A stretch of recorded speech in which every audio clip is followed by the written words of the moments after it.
It's now time for this month's broadcast of Learning Now TV.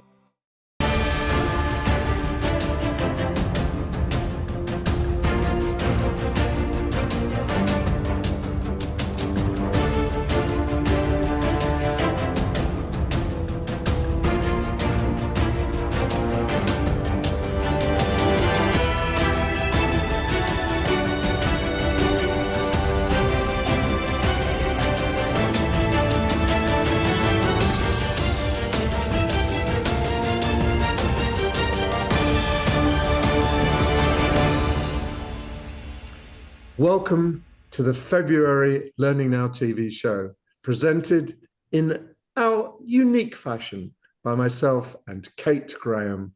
Kate, what's on the show today? Well, Nigel Payne, we have another packed month for you. Long-time supporter and boundary pusher, innovator extraordinaire, Henry Stewart is on to talk to us. We always love having Henry on this show. Jesse Wilderink and Zoe Freeman from the New Zealand Transport Agency. It's a really great conversation there.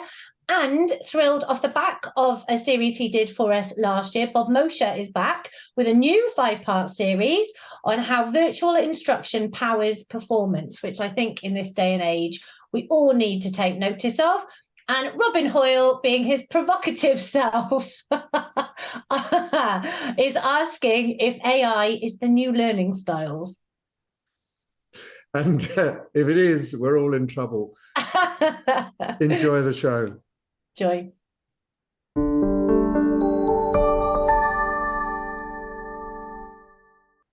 I'm catching up again with Henry Stewart. I'm sure that those who are dedicated to Learning Now TV will know that Henry and I spoke about 6 months ago, maybe a little bit longer. And what we discussed was the proposition to run his company as a 4-day-a-week company, not 4 days, squeeze in 5 days, but as a genuine 4-day-a-week company. And I promised him that I would ask him back to really share with us the results of that pilot. So Henry, welcome. And thank you. You're still smiling, so it can't have been that terrible an experiment. No, indeed. Tell us a bit about the background, and then tell us a little bit about the results. Tell us what you did and what came out of it. Okay. I'd say the 4-day week is one of the best things to happen to Happy in years. We held the pilot, and while I was off on sabbatical, the staff decided they would make it permanent because it was doing so well. So the idea is 180-100, that you work, that you get 100% of the pay for 80% of the hours, as long as you are 100% as productive. And that's why we do the pilot. That's why. So there's been a UK pilot of about 30 organisations over the last 6 months. And the pilot is to work out, can you be as productive as you were on 5 days? Have you kept in touch with your fellow piloteers, or if that's a word, I don't know. Do you know how they did? Because yes, you are being extremely positive. Absolutely. I mean, one of them went to increase their productivity by 45%. Wow. And I think pretty much all of them will continue with making it permanent. The actual study comes out, I think, on the 20th of February, which is a detailed academic research looking at what happened with the pilot companies. Good. So positive news. This was not pioneering around the world. This is a kind of European, UK initiative, isn't it? There are other examples of 4-day weeks all over the place. I know that in the US there are companies that have done it, but I don't know any that have subjected themselves to a kind of rigorous review. They've just tried it and decided whether they like it or not.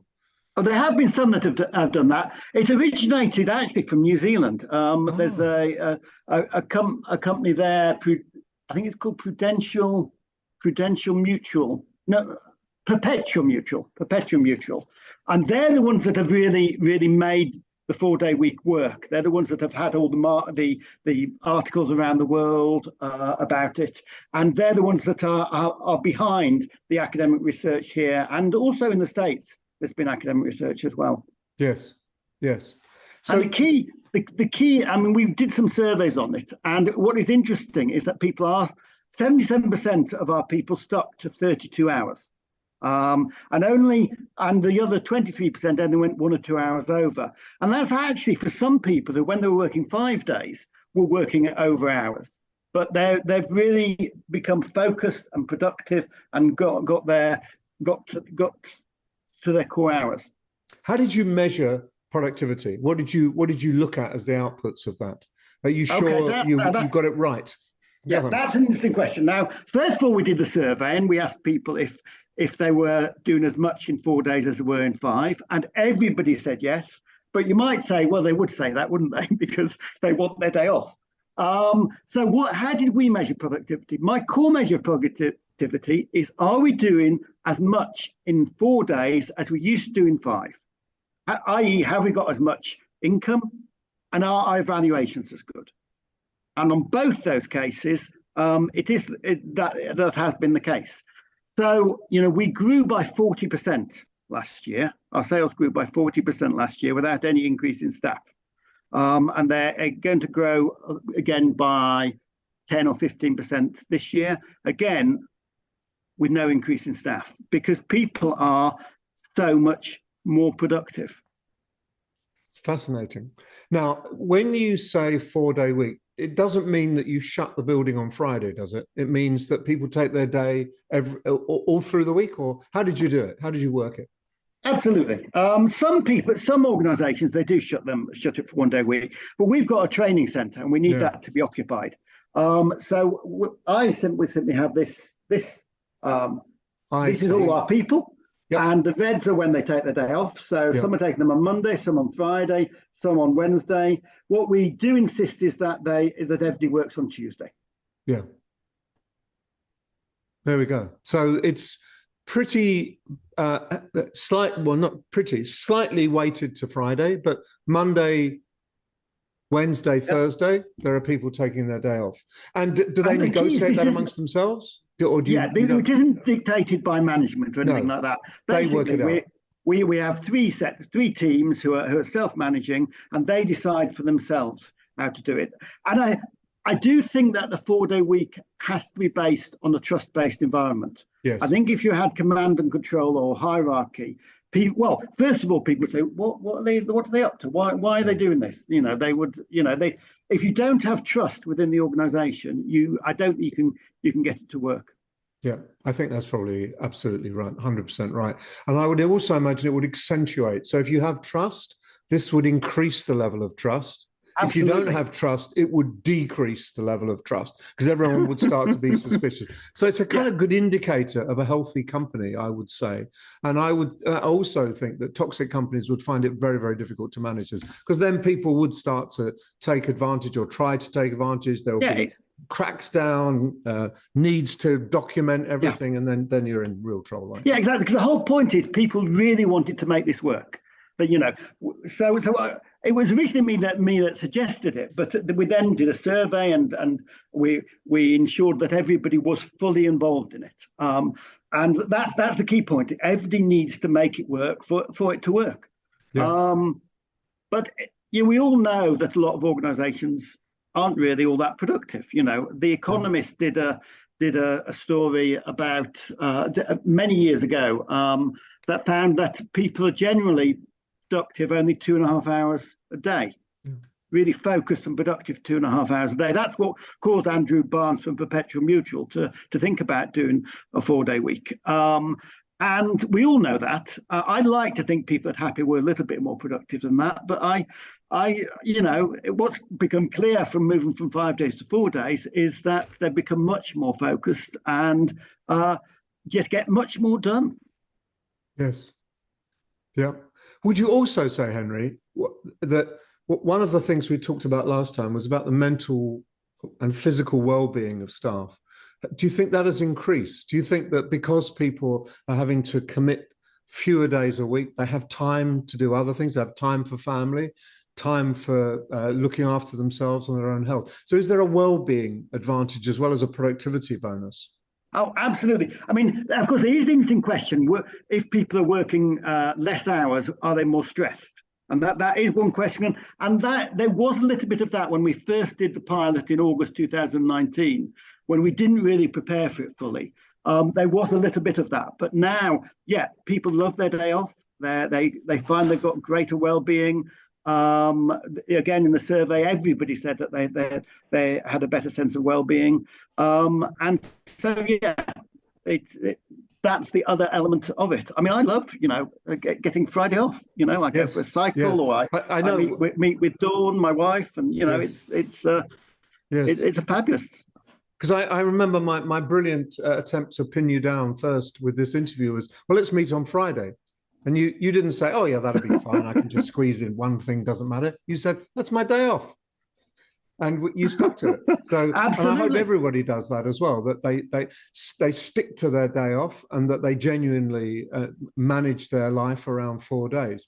So do you think it also improves retention? Because if you're working 4 days a week and you're looking at jobs and all the others are saying 4 days a week, no chance, you've got to be here 5 days a week. Surely that is quite a good bonus for retaining staff, good staff. Well, absolutely, it has to be, and we haven't lost anybody during the 4 day week, and I doubt that we will.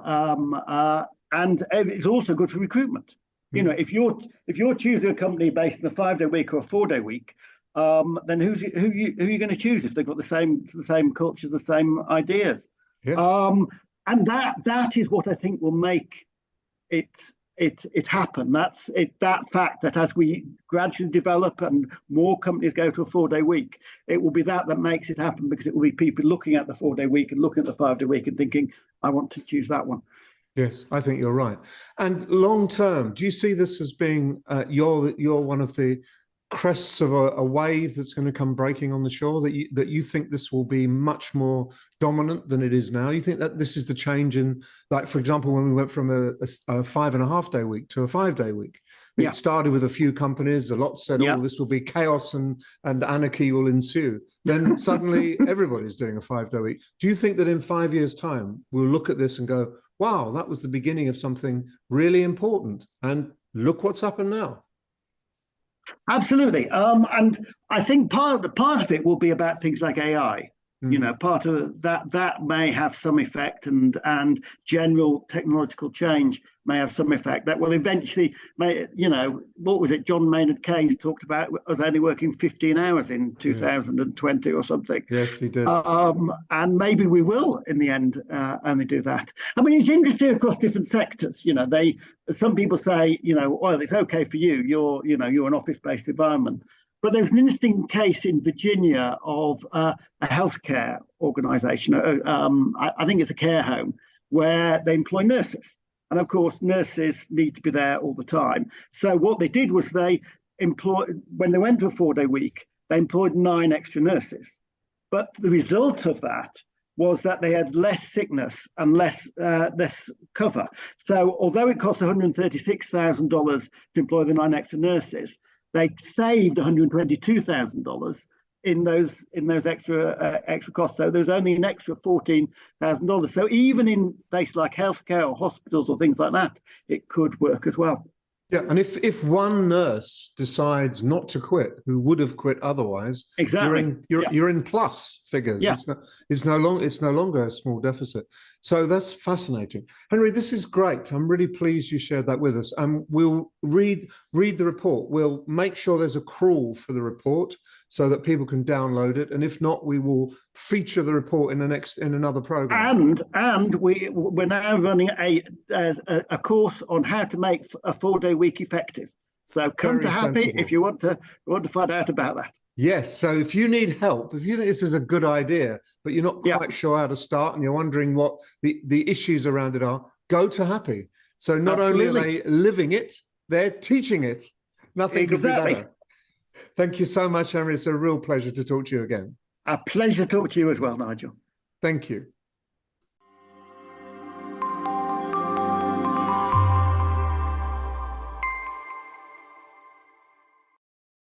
upskill and inform your learners with Mind Tools for Business. Empower your people to thrive at work and help them step up and meet everyday workplace challenges with confidence. Our toolkit provides unlimited access to thousands of quality assured resources, all in one place. It's easy to use and on demand, anytime, anywhere. Experience stress-free onboarding with dedicated client partner support. And get access to our library of industry insight and expert analysis. Perform, manage, lead with Mind Tools for Business. Visit mindtoolsbusiness.com to find out more. And of course, Robin Hoyle is back this month. Robin's doing two things today, and they're all really useful. The first is he's taking us through 3 recent L&D reports, and he sums them up. He picks out the main bits, he fillets them basically, and digests them for our delight and delectation. And he also muses on the current obsession with AI and ChatGPT, and asks whether AI is perhaps the new learning styles. And that's a provocative point, if ever there was a provocative point. It's the season of research reports, so I wanted to pull together some themes that have appeared in a number of reports quite recently. One of which is LinkedIn Learning's Workplace Learning Report, which has been published with a view of what needs to happen, is going to happen in 2023, and it's always quite interesting to see what they've come up with.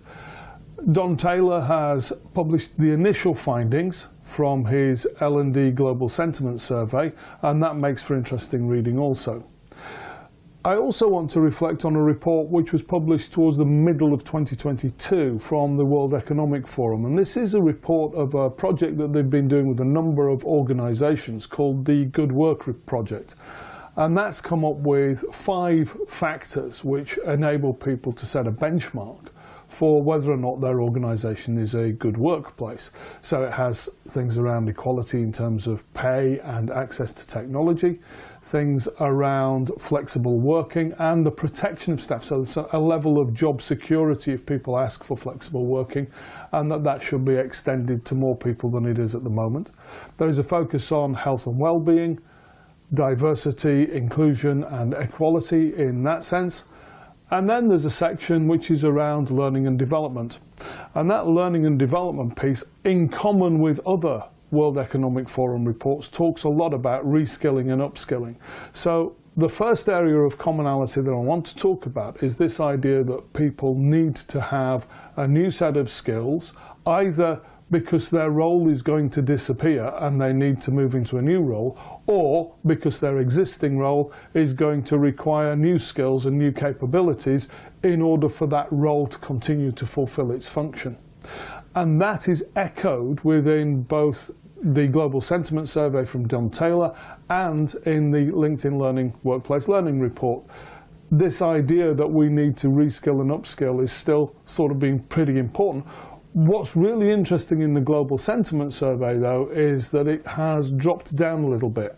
And as Don Taylor says in his initial notes, if it hadn't have been for a lot of responses from Asia pushing that back up the ranking, if you will, then that would have dropped down quite considerably. So the idea that reskilling and upskilling is not going to be one of the top topics for L&D seems to be reflected in that report, particularly in those areas outside of Asia.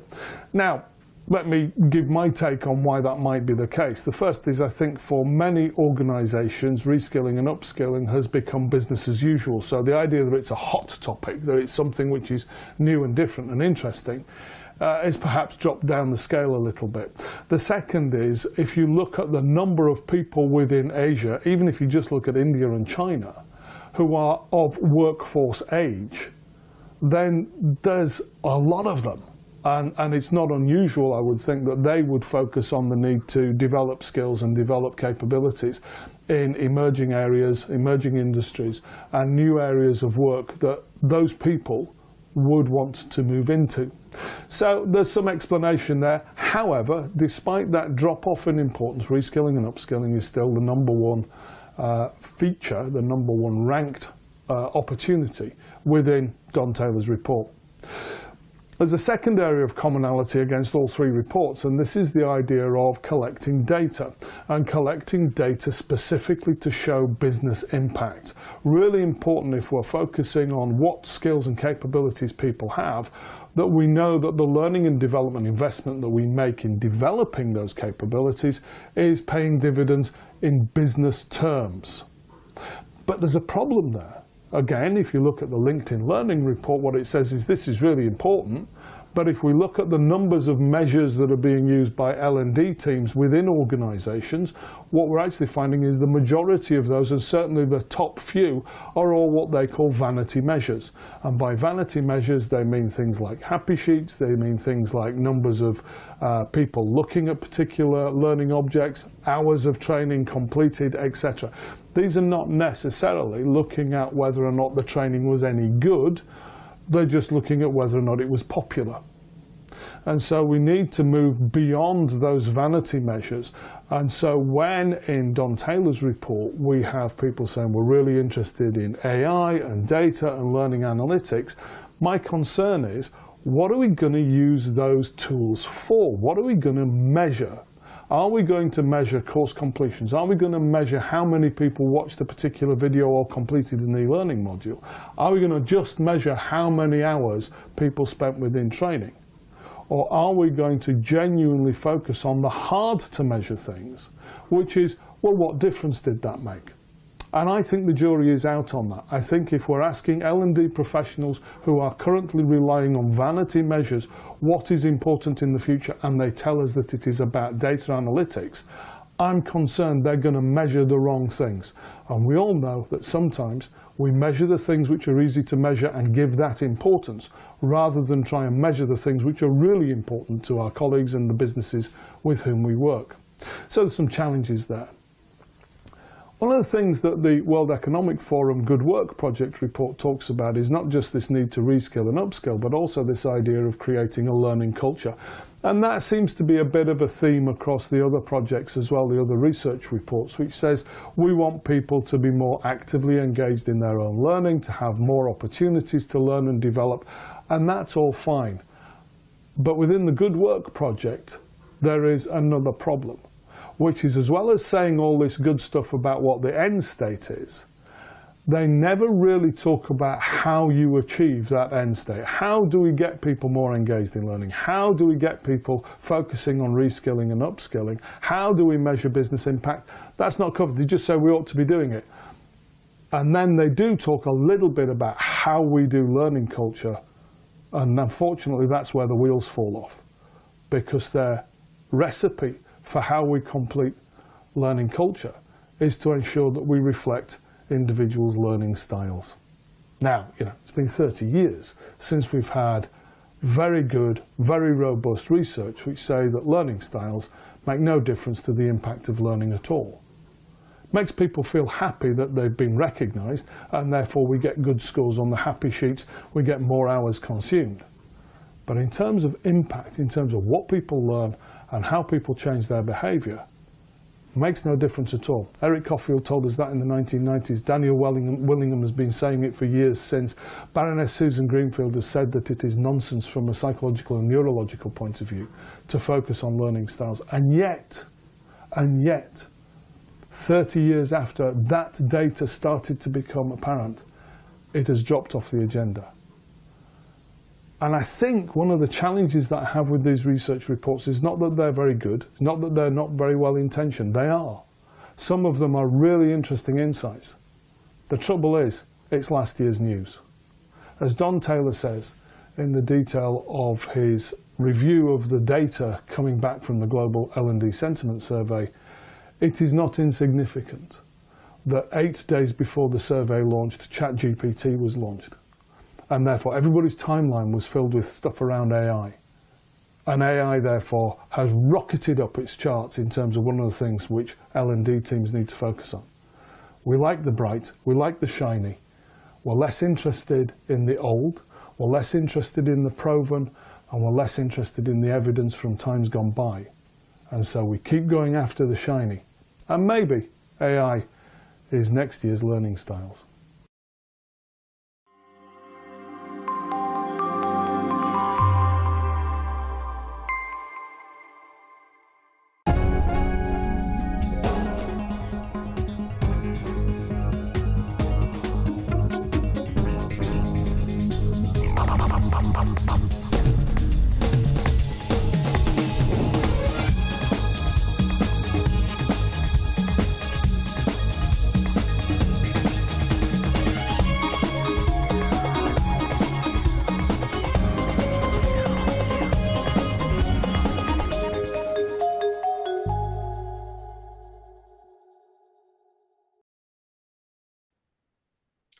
it is all too rare on Learning Now TV that we share some of the great things happening in Aotearoa that you might know better as New Zealand. But today I'm really delighted to have two absolute rock stars from the learning and development space in New Zealand to talk to us about the learning strategy they created in their organization. So let me welcome, first of all, Jessie Wilderink. Jessie is the manager of the Centre of Learning and Development, and Zoe Freeman is the strategic advisor in the Centre for Learning and Development at Waka Kotahi.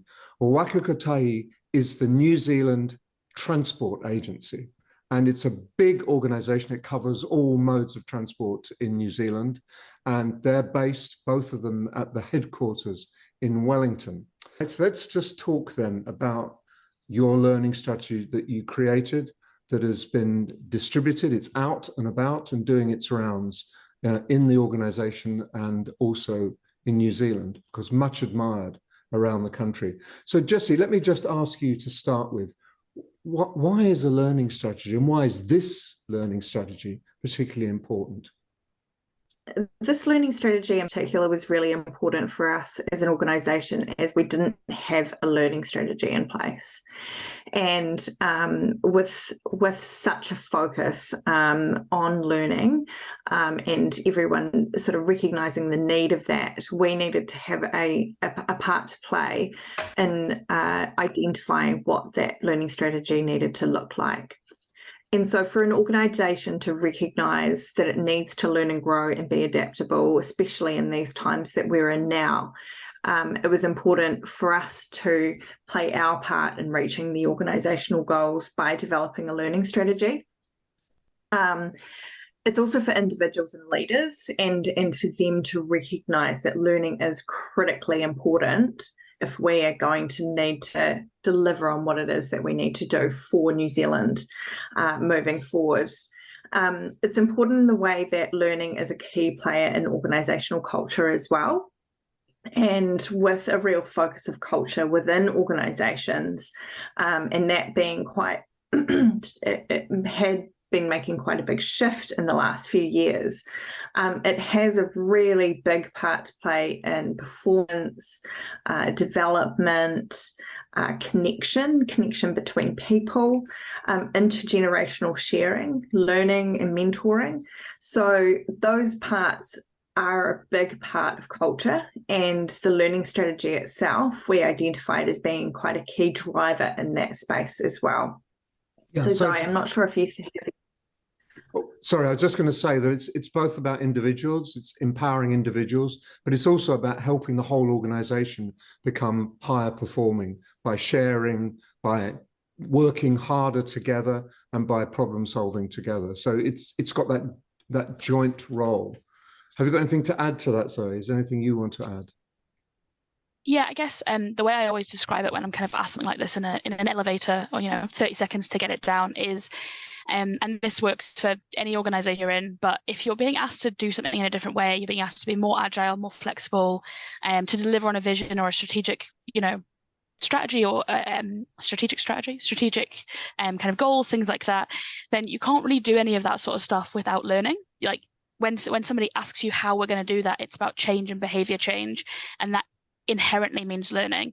And so then to not have a plan for how you might do that at an organizational level, a leadership level, and right down to an individual level and with teams is just kind of mad. So I feel like it's a bit of a no-brainer. What is it that you did that made it work, you feel?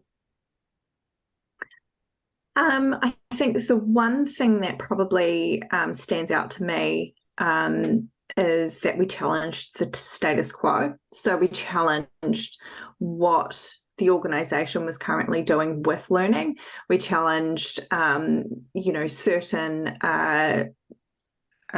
traditional ways of learning. We challenged different people in the way that they were thinking about learning, whether that be inside the organisation or outside as well. And so I think by doing that, we actually opened the floor to really think about things differently on how we were going to develop this.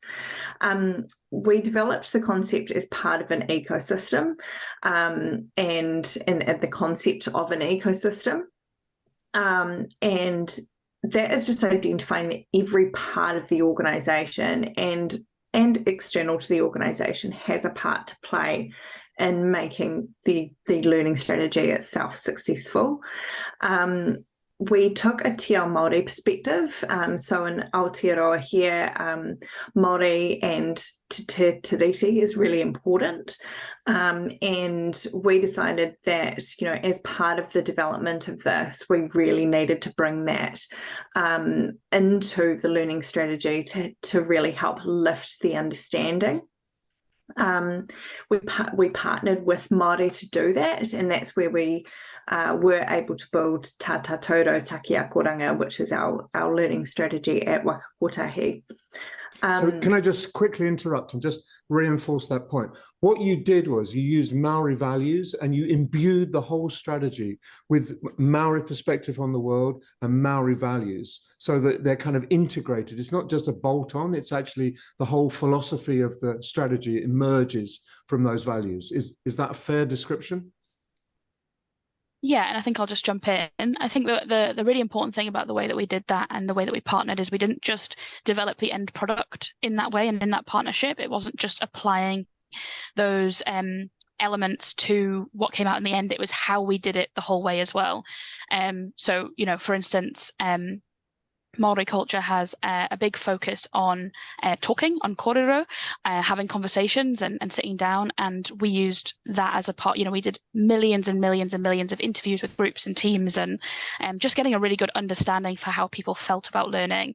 So, we were embedding kind of, I guess, Māori practice into what we were doing, which meant that the end product is a true kind of partnership and a true meeting of those things, much like New Zealand in itself, rather than being something that was kind of added on as an afterthought, added on because we should do that, which has made it much more deeply powerful and resonate with a lot more people and with more people at our organisation.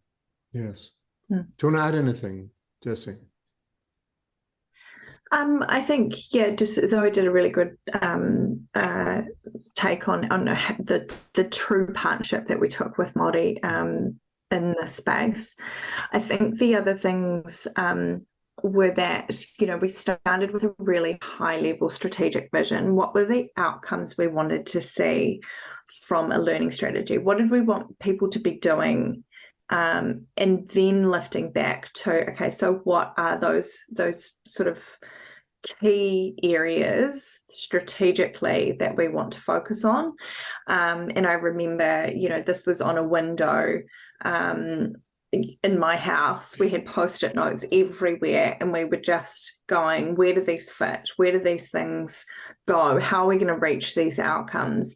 And so, it was brainstorming, it was researching, it was talking to others inside and outside the organisation. And while we were doing that, we were able to really build a solid strategic view right from the start. And I think, looking at outcomes and also looking at that strategic focus right at the start got us out of, we need to do this little thing here. And I think that's where some people can get a little bit lost. And so that was really important to us and worked really well. Yeah. So it wasn't just 2 or 3 people sitting in a dark room and having big thoughts. It was based on deep conversations across the whole organization and then trying to refine that down and put it in a format that everybody could understand. So it tells a good story. So what is the impact? It's been out 6 months or 8 months. What has been the impact in the organization, would you say? Start with you, Zoe. Yeah, the impact has actually been really big. I think when you do something like this, you imagine what the impact will be, and especially when, you know, we're all learning nerds here, so we all see some of the finer points or the bits where it's helping individuals. But what I'm really seeing the impact culturally on the whole organization. I'm seeing people talk about learning in a different way, approach it from a different point of view, right down to you know, we often talk as learning professionals about how learning gets left till last, or brought in at the last minute, or considered late in a project or a program of work. But, you know, we're overrun with people coming to us so far before they've even, you know, got the permission to start the piece of work to come talk to us about what the learning might be. That's a huge shift in culture. We hear the language of the organization has changed. We hear people talking about learning, talking about reflection, talking about sharing, talking about opportunities for, I guess, bringing the stuff that they think or they understand or how they do things to life. It's down to minuscule examples. We've got people on our Yammer groups and in learning communities who are going, here, this is the best way to do this that I've just found in this new situation or with this new, you know, piece of technology or tool, right the way to you know, big programs of work that look after like major investments for the organization and for New Zealand, going, actually, how can we think about the learning that our communities will do, and the learning our communities will need to think about to help them to embrace this change, you know, in infrastructure, or, you know, building a new bridge and things like that. So it's been really, really impactful, and I think it's been quite impactful for teams who've found a new way to come together with something that's not just about delivery. And I think it's really improved performance, or I've certainly seen that from those people that I've seen around and talked to. And the data shows up as well, which is nice. Yes, which is great. Thank you. But just if someone is thinking that they should do something much more profound when they're trying to put a learning strategy together, something like you've done, what 2 tips, Jessie, would you give a group or an organization that is trying to do what you're doing? What did you learn when you were going through this process? Yeah. It's a really good question. So I've probably got 3 key areas that I think are really important. So one is being very deliberate about what outcomes you want to see. And so, you know, instead of looking at all the activities that you're going to need to do within developing a learning strategy, what are those outcomes that you want to see? Now, those outcomes may not turn out how you thought, and that's because, you know, the organisation will do those things on their own. But what you do see is outcomes that you didn't even expect, and that's really cool as well.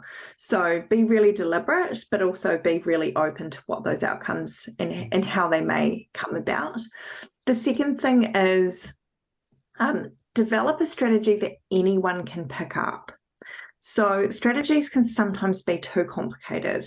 They can be really a little bit difficult to understand. We developed this strategy where anyone within the organisation could pick it up and understand it really quickly and easily. So with pictures, with visuals, with examples, using really plain language, and using metaphors to help people understand. And I think that's been really beneficial for all of the different people, whoever they are within the organisation. If you had let me have one more top tip, it would have been thinking about your marketing and communications. Our communications engagement plan was done strategically at the same time as we were building the strategy out, because it was so critical. And honestly, you cannot walk around our organization without seeing this strategy. It's on A1 posters over the entire building, in every building, in all 14 of our offices. That makes a big impact. It does. It does. Great. Thank you so much. Thanks for coming on. Thanks for giving me your time. And thanks for presenting a really fascinating piece of work that you did that is doing its job, essentially, 8 months on. Yeah. So well done. Congratulations, and all the best for the future. Yeah, thanks for having us. Yeah, thank you, Nigel. It's been awesome. Thank you.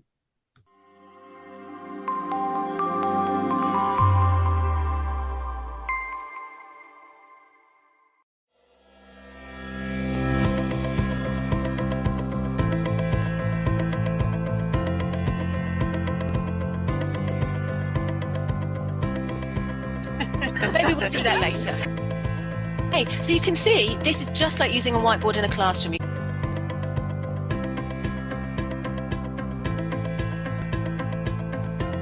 And then you do my 3-year-old's favourite, you just have a nice little wiggle. 1, 2, 3, rate it now.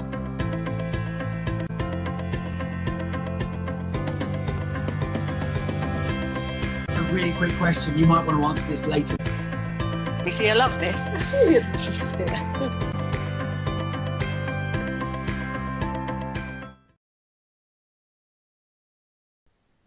Bob Mosher's back. Having done a 5-part series for us, Kate, he's back with another 5-part series.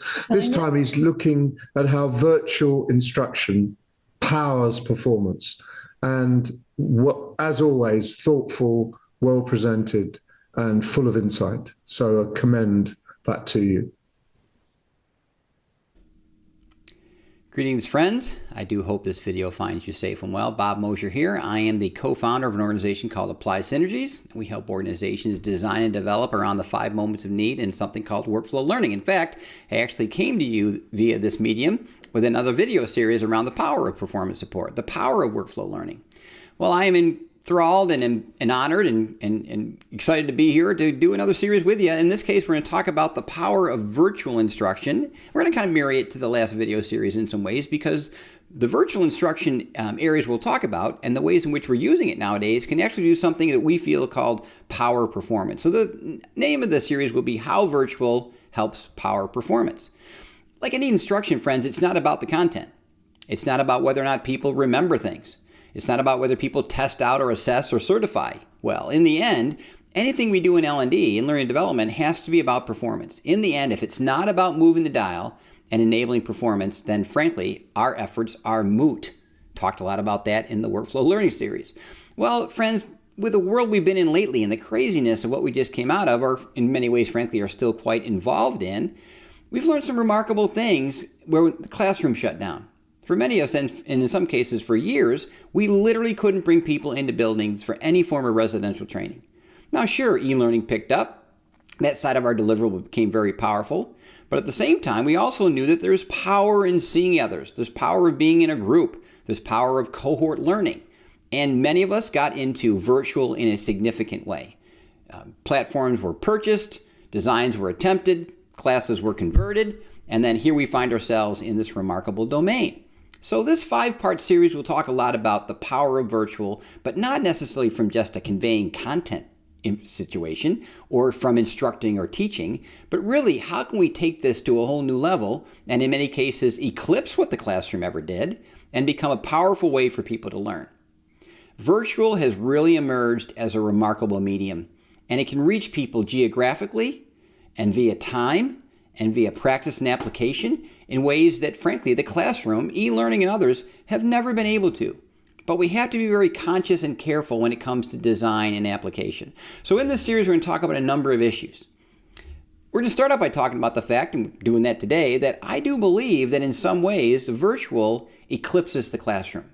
I think it allows us to do things in instruction and with our performers and with their ability to apply in ways that very few learning outcomes or modalities or solutions have really been able to. So the application of virtual, when done well, is pretty stunning. So we're also going to talk about how it eclipses and involves some of the more powerful learning theory and methodology we've known for years. Things like reflection and the power of that. Practice. I mean, how powerful is practice? And also things like application, right? Spaced learning, giving people time, and managing cognitive loads in ways that we couldn't do when we put them in a classroom for a day or half a day or more. This is a really powerful opportunity to take advantage of some of these incredibly applicable and uplifting and powerful ways in which our learners can learn. We're also going to talk about how it does impact the workflow. Friends, if I'm going to be invited to do a video series, the workflow has to be in here somewhere, right? And the classroom separates people from that.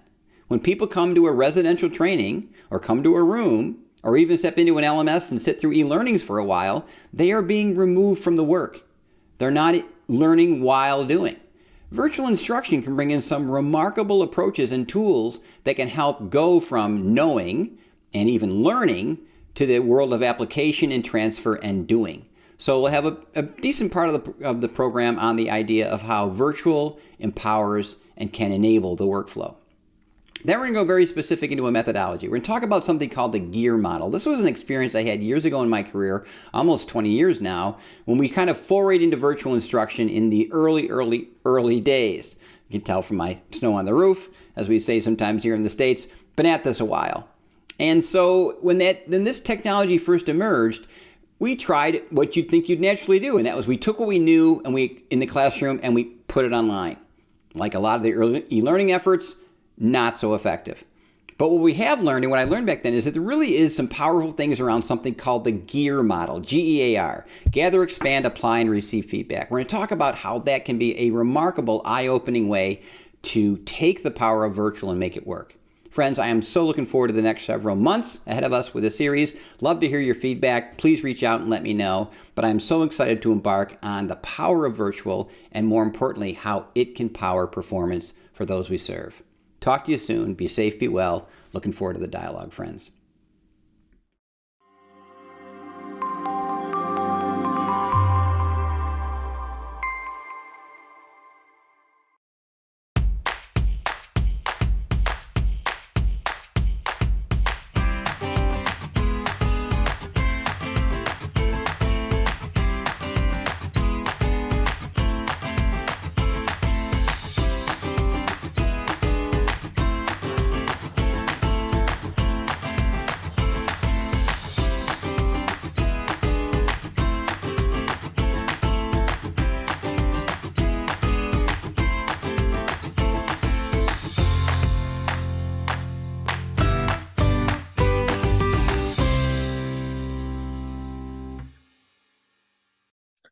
Our man on the ground, Rob Clark, has been busy again this month with a roundup of different interviews.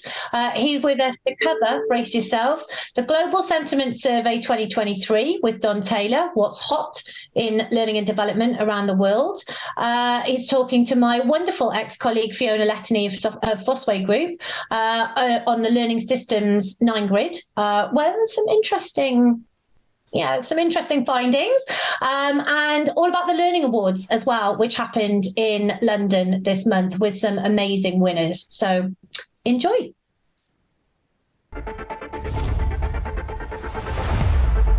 Reskilling and upskilling was the hottest thing in learning and development. Is it still? Or has the ChatGPT buzz made AI hotter?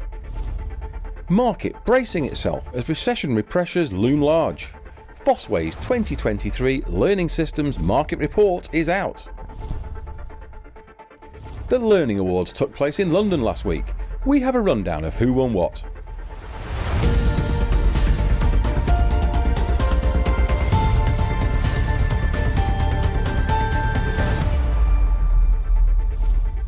The annual Global Sentiment Survey and L&D run by Don Taylor is out. For the last 2 years, reskilling and upskilling was seen as the hottest topic. Is that still the case? What about AI? Surely with all of the focus on ChatGPT, especially in our sector, this might now be most hot. Top of the table is reskilling and upskilling, but it's on the way down. The thing that's shooting up the table is artificial intelligence. It leapt 4.6% up the table, something that's never happened before with any option on the table. It not only reversed the downward trend, it kicked up extraordinarily. And that's absolutely reflecting ChatGPT. We know this happens. We know that people get very excited about stuff, and that's reflected in their voting. Reskilling and upskilling has been a really hot topic for a number of years, as you said in your introduction. But it is noticeable how its popularity has waned in the powerhouse that drives sentiment for learning technologies internationally, which is North America. North America voted 10.9% for it. So it's much less popular in North America, and we can expect its popularity to continue to fall. Fosway has released its new 9-grid for learning systems. The research shows that despite growth in some parts of the learning systems market, some vendors are already cutting costs to prepare for an economic slowdown in 2023. It is quite positive. There's a lot of growth going on in the market. And so We are seeing evidence of growth, but there are also, we can't ignore what's going on in the world, in the economic world, and the potential for recession. Some are being a little bit buoyant about it, but still, we're seeing that there are a number of the vendors are needing to look at their own costs and start to potentially reduce staff numbers. But I think it's also important for the corporate market to be aware. I think training traditionally has always been the area where if there's a budget cut to be made, then unfortunately that's where training happens. And we've seen in the digital reality survey this last year how around half the L&D teams are feeling a lot more under pressure to show that they add value. The 27th Learning Awards have taken place in London, celebrating the achievements of people in workplace learning and development.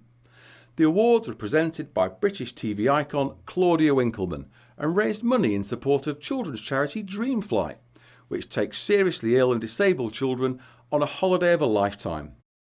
There were 20 different awards categories, from entrants from around the world of workplace learning, literally around the world, from over 50 different countries, commercial learning providers, in-company teams, and from the public and private sectors and not-for-profit organisations.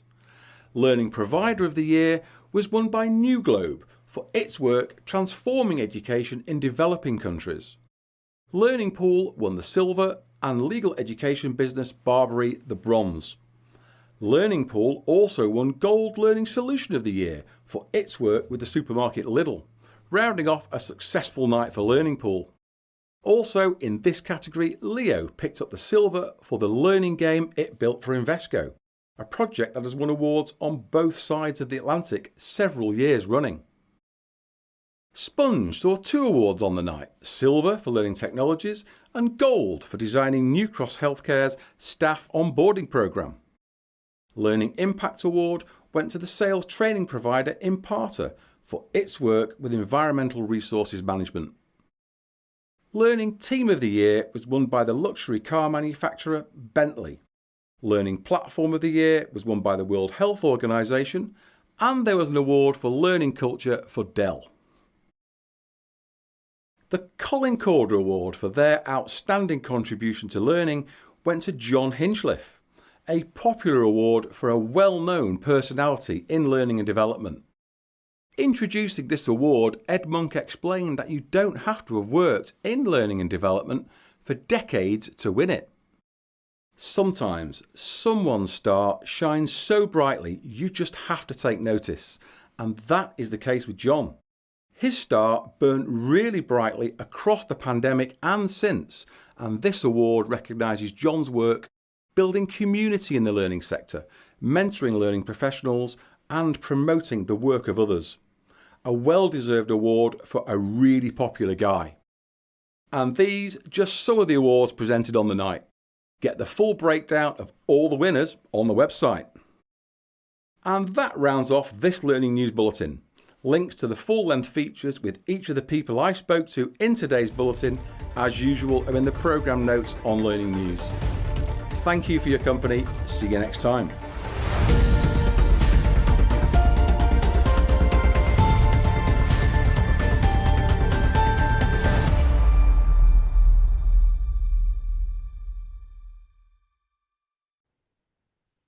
Well, they say time flies when you're having fun, and it's already the end of the show. Nigel, what stood out for you this month? We always have fun, Kate. And what stood out for me was, first of all, Robin Hoyle talking about AI as the new learning styles. And he's got a point, that if you read all the nonsense that's being spouted out as the AI will solve all of our learning problems, it will make every L&D professional redundant, and it will boil eggs and cook omelets. It has to be a bit of nonsense. So I love Robin's grounded, serious take on the world, and this is no exception. But I also loved the interview with Jesse Wilderink and Zoe Freeman about learning strategy. They've done an amazing job embracing culture as a key determinant of strategy, and recognizing that for their learning strategies to succeed, all the cultural elements have to line up. And the actual strategy itself is that deeply intertwined version of the kind of organization they want to create and the way learning will enhance that process. Fantastic, really great interview. So, Kate, do we have any events coming up? I bet there's one in Las Vegas you know a little teeny bit about, but anyway. Little bit of knowledge there. So yeah, Unleash America is back in Las Vegas on the 26th and 27th of April. So we'll be bringing you lots and lots of highlights from that. Unleash America is the hashtag. Learning Technologies is back on the 3rd and 4th of May at Excel in London. And then hot on the heels on the 7th to the 9th of June, also in London, is the CIPD Festival of Work. So lots to look forward to. Back in Olympia again. Yep. Okay, so our next show is the March show. That's the last Thursday of March, March the 30th. Enjoy it when it comes. We'll be there again. Thank you, Kate, as always. See you soon. Bye.